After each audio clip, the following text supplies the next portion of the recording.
ആത്മീയ തലത്തിൽ നമ്മുടെ ശരീരത്തെ 3 തലത്തിലായിട്ട് വിഭജനം ചെയ്യപ്പെട്ടിട്ടുണ്ട്. ഒന്ന് സ്ഥൂല ശരീരം, സൂക്ഷ്മ ശരീരം, കാരണ ശരീരം. നമുക്ക് അതുപോലെ തന്നെ 3 അവസ്ഥയുണ്ട്: ജാഗ്രത അവസ്ഥ, സ്വപ്നാവസ്ഥ, സുഷുപ്തി അവസ്ഥ.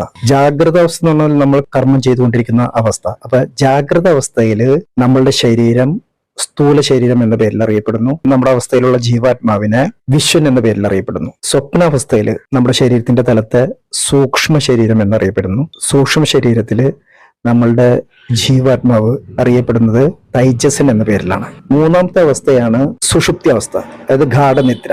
ആ സമയത്ത് നമ്മുടെ ശരീരത്തിന്റെ അവസ്ഥ പറയുന്നതാണ് കാരണശരീരം. കാരണശരീരത്തില് അനുഭവിക്കുന്ന ജീവാത്മാവ് അത് പ്രാജ്ഞൻ എന്ന പേരിൽ അറിയപ്പെടുന്നു. അപ്പൊ നമുക്ക് 3 ശരീരങ്ങൾ ഇങ്ങനെ 3ആയിട്ട് എടുക്കുമ്പോൾ നമുക്ക് എങ്ങനെ എടുക്കാം? സ്ഥൂല ശരീരം, ജാഗ്രത അവസ്ഥ, വിശ്വൻ; സൂക്ഷ്മ ശരീരം, സ്വപ്നാവസ്ഥ, തൈജസൻ; കാരണശരീരം, സുഷുപ്തി അവസ്ഥ, പ്രാജ്ഞൻ. 3ഉം നമ്മൾക്ക് ആത്മീയ തലത്തിൽ മനസ്സിലാക്കുമ്പോൾ ധാരാളം കാര്യങ്ങൾ മനസ്സിലാക്കാനുണ്ട്. ഇത് ജസ്റ്റ് ഒരു ബേസ് തന്നാക്കുന്നത് മാത്രം. Thank you to all.